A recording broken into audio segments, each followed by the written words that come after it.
there is this gap between perception and reality. अगर कोई भी ट्रेडर एक दिन में 8,000 करोड़ रुपीस यानी $1 बिलियन कमा सकता है तो डेफिनेटली हम उसे एक लेजेंडरी ट्रेडर मानेंगे। एंड आज की वीडियो में ऐसे ही एक लेजेंडरी करेंसी ट्रेडर के बारे में हम बात करने वाले हैं जिनका नाम है जॉर्ज सोरोस। पर आगे बढ़ने के पहले as always just make sure to like the video and subscribe to our channel as well. And चलिए वीडियो को शुरू करते हैं।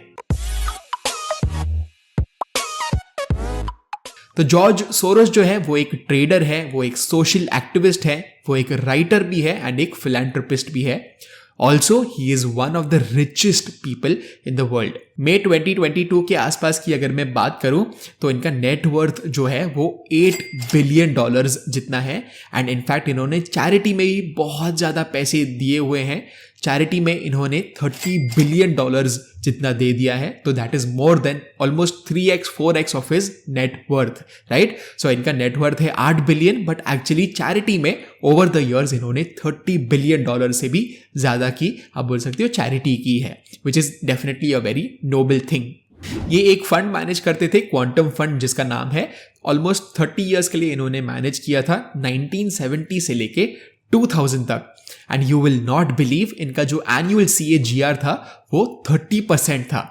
सो just to give you context, अगर आप 1 लाख रुपीज को कंपाउंड करोगे 30% पे फॉर 30 इयर्स, जो अमाउंट है वो इतना क्रेजी हो जाता है आपको पता भी नहीं चलेगा। The amount is 26 crore rupees. So 1 lakh को अगर आप कंपाउंड करती हो 30 इयर्स के लिए 30% पे 26 करोड़ रुपीज आपके हाथ में आ सकता है। तो डेफिनेटली ये बहुत ही बड़ा अचीवमेंट है जॉर्ज सोरोस के लिए एंड इनके लाइफ के बारे में डेफिनेटली हमें जानना चाहिए। सो एक काम करते हैं, इनके अर्ली लाइफ के बारे में डिस्कस करते हैं एंड कैसे ये ट्रेडिंग में आए इसके बारे में भी हम डिस्कस कर लेते हैं। सो जॉर्ज सोरोस 1930 में बॉर्न हुए थे हंगरी में, राइट। बट कुछ प्रॉब्लम्स की वजह से 1940s के आसपास काफी कुछ टेंशंस आ गए थे हंगरी में एंड बुडापेस्ट में इन जनरल। इसी वजह से थोड़े ही सालों बाद इनको इंग्लैंड में मूव करना पड़ा या माइग्रेट करना पड़ा, ऑलमोस्ट आप बोल सकते हो। 1947 में ये इंग्लैंड में आ गए थे एंड इन्होंने एक काफी प्रेस्टिजियस स्कूल से अपना स्टडीज किया एंड ये स्कूल का नाम है the London school of economics. ये इस स्कूल से bachelors of science in philosophy कर रहे थे एंड इन्होंने मास्टर्स की भी डिग्री हासिल कर ली थी फिलॉसफी में। बट एक बहुत ही इंटरेस्टिंग चीज हो रही थी इसी टाइमलाइन के आसपास।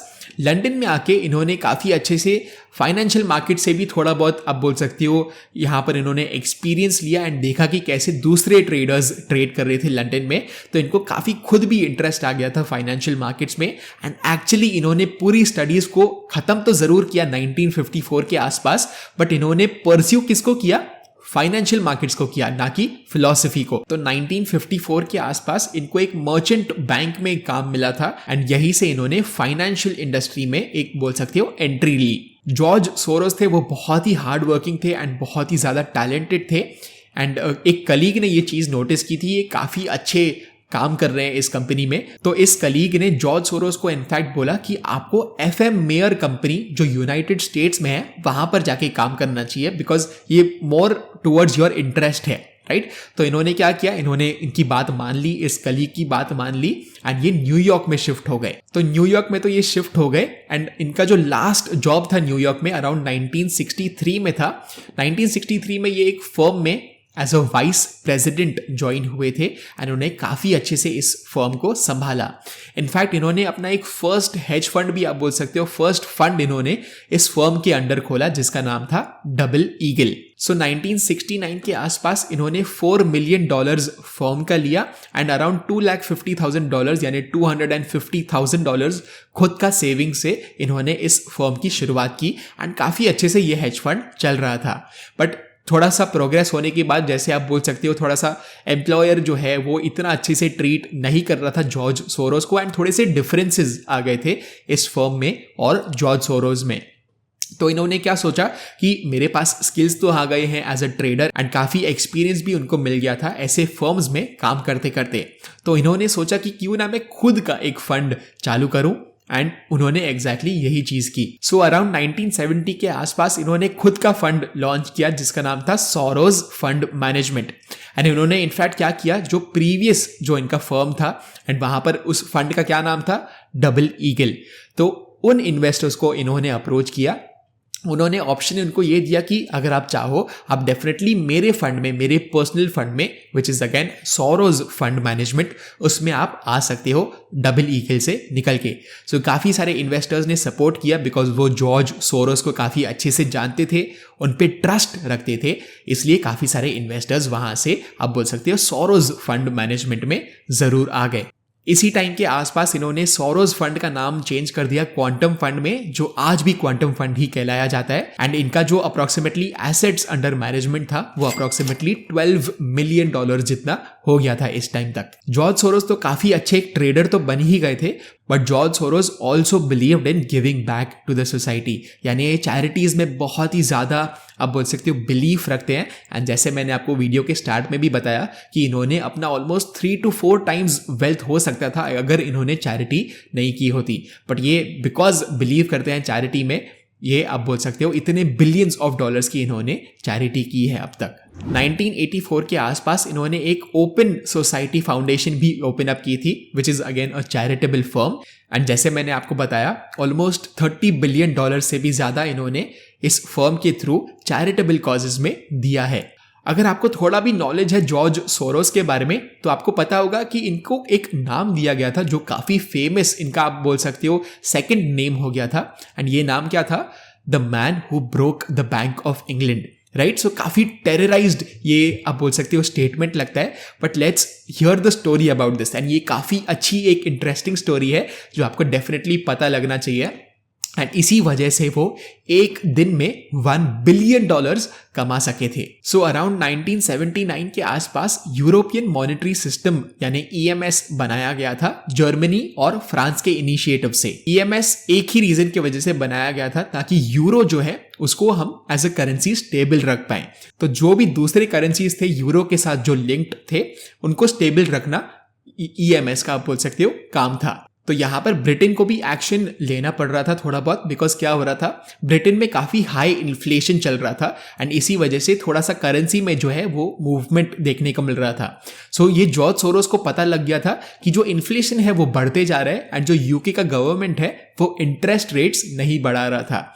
सो क्या होता है, जब भी इंटरेस्ट रेट बढ़ता है जनरली इन्फ्लेशन थोड़ा सा कम होता है बिकॉज डिमांड थोड़ा सा कम हो जाता है, राइट। सो यूके का जो गवर्नमेंट है वो डेफिनेटली इंटरेस्ट रेट नहीं बढ़ा रहा था एंड साथ साथ में यहां पर पाउंड जो है वो प्रेशर फील कर रहा था। जॉर्ज सोरोस ने सितंबर 1992 के आसपास शॉर्ट पोजीशन बिल्ड करना चालू किया पाउंड स्टर्लिंग में। एंड यहां पर क्या हुआ था, ऑलमोस्ट अगर मैं टोटल शॉर्ट पोजीशन की वैल्यू के बारे में बात करूं तो वो था $10 बिलियन जितना पोजीशन। सो काफी लेवरेज इन्होंने लिया था, काफी इनको ये भरोसा था कि जो पाउंड है वो गिरने वाला है, पाउंड स्टर्लिंग जो है वो गिरने वाला है।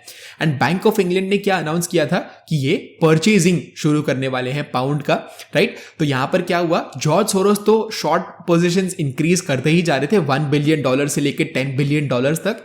एंड साथ साथ उनके साथ स्पेक्युलेटर्स भी आ गए थे जैसे कि ट्रेडर्स होते हैं। सो ट्रेडर्स ने भी शॉर्ट करना पाउंड को चालू कर दिया था एंड पाउंड इतना ज्यादा प्रेशर में आ गया कि बैंक ऑफ इंग्लैंड इसको संभाल ही नहीं पाया एंड पाउंड जो है वो एक ही दिन में अप्रोक्सीमेटली 15% से लेके 25% तक गिरा था। एंड इसी वजह से इनको मैसिव प्रॉफिट्स, ऑलमोस्ट $1 बिलियन जितना प्रॉफिट हो गया था। इसी ट्रेड ने इनको नाम दिया था the man who broke the bank of England. And ऐसा ही बहुत ही सिमिलर ट्रेड इन्होंने लिया था एंड इसी वजह से इनको the man who broke the bank of Thailand का भी नाम दिया था। सो काफी ये बड़े पोजीशंस अपने कॉन्फिडेंस के साथ बिल्डअप करते थे एंड मार्केट्स में ये बहुत बड़े पोजीशंस लेते थे। एंड जो मेन 2 फेमस इनके ट्रेड्स हैं वो यही है, पाउंड के अगेंस्ट एंड थाई बाथ के अगेंस्ट। सो जैसे इनको एक्सपीरियंस आते गया 2008 के आसपास भी इनका जो वेल्थ है वो काफी बढ़ गया था। 2008 में काफी एक बड़ा डाउन मूव आया था एंड अप्रोक्सीमेटली इनका नेटवर्थ उस टाइम तक $8 बिलियन हो गया था। एंड अभी भी इनका नेटवर्थ अप्रोक्सीमेटली $8 बिलियन के आसपास है। सो आपको समझ में आ रहा होगा कि कितना ज्यादा वो चैरिटी में डोनेट करते रहते हैं। इनके काफी सारे अचीवमेंट्स थे। 1981 के आसपास इनको वर्ल्ड्स टॉप फंड मैनेजर का भी एक अवार्ड काइंड ऑफ आप बोल सकते हो मिला था, एक टाइटल इनको दिया गया था। एंड 1992 में जैसे हमने डिस्कस किया, the man who broke the bank of England का भी इनको टाइटल दिया गया था। एंड कुछ ही सालों बाद the man who broke the bank of Thailand का भी टाइटल इनको दिया गया था। अभी की भी अगर मैं बात करूं तो ये चेयरमैन जैसे सर्व करते हैं सोरोस फंड मैनेजमेंट में, बट जनरली ये जो फैमिली का ही वेल्थ वो मैनेज करते हैं, बिकॉज जो एक्सटर्नल इन्वेस्टर्स थे उनके पैसे इन्होंने रिटर्न कर लिए थे। तो खुद का ही फॉर्च्यून इतना बड़ा हो गया कि वो सेटिस्फाइड फील करते हैं, दूसरा उनको एक्सटर्नल इन्वेस्टर्स की जरूरत ही नहीं है, तो खुद का जो फैमिली वेल्थ है वो अभी खुद मैनेज करते हैं। सो यहां पर आपको समझ में आ रहा होगा कि कैसे ये मैक्रो इकोनॉमिक फैक्टर्स को देखते हैं, जो भी हमने प्रीवियस वीडियोस में बात किया, जैसी लिवरमोर के बारे में या इवन जिम साइमंस के बारे में हमने बात की, तो आपको देखने को मिला कि कैसे सबका स्टाइल बहुत ही डिफरेंट है। तो यहां पर जॉर्ज सोरोस काफी ज्यादा शॉर्ट टर्म मैक्रोज को पढ़ने में बहुत अच्छे थे एंड ये मैक्रो बेट्स काफी ज्यादा लेते थे एंड इनका जो बेट साइज है वो भी बहुत ही ज्यादा होता था। सो इनका बिलीफ हमेशा ये रहता था कि अगर आपको एक हाई कन्विक्शन ट्रेड मिल रहा है तो बिल्कुल भी छोटा बेट नहीं लेना है, you have to take a big bet, ताकि जब भी आप राइट प्रूव हो तो आपको एक बड़ा अपॉर्चुनिटी का बड़ा पैसा भी मिलेगा, राइट। सो अगर आपके पास बहुत ही बड़ा अपॉर्चुनिटी आपको देखने को मिल रहा है बट आप बहुत ही छोटा पैसा बेट कर रहे हो, तो आपको बहुत ज्यादा आपका लाइफ में चेंज नहीं देखने को मिलेगा। पर इसका एक काउंटर इंट्यूटिव चीज भी हो सकती है, यानी जो आपका पोजीशन है आपके अगेंस्ट चले गया तो आपको बड़े लॉसेस भी हो सकते हैं, राइट। सो इनके पास डेफिनेटली बहुत गट्स थे ऐसे बड़े बड़े पोजीशंस लेने के लिए जो इनके फेवर में गए, राइट। बट ऑपोजिट चीज पोटेंशियली हो भी सकती थी एंड हो सकता था इनको काफी ज्यादा लॉसेस हो जाए, बट ये चीज फॉर्चुनेटली नहीं हुई एंड ये एक इसी वजह से लेजेंडरी ट्रेडर माने जाते हैं and one of the top traders in the world भी माने जाते हैं। होपफुली इस स्टोरी से आपको जॉर्ज सोरोस के बारे में पता लग गया होगा एंड अगर आपको अच्छा लगा ये video, as always make sure to like the video and subscribe to our channel as well. And मैं आपको मिलता हूं अगले वीडियो में। Bye bye.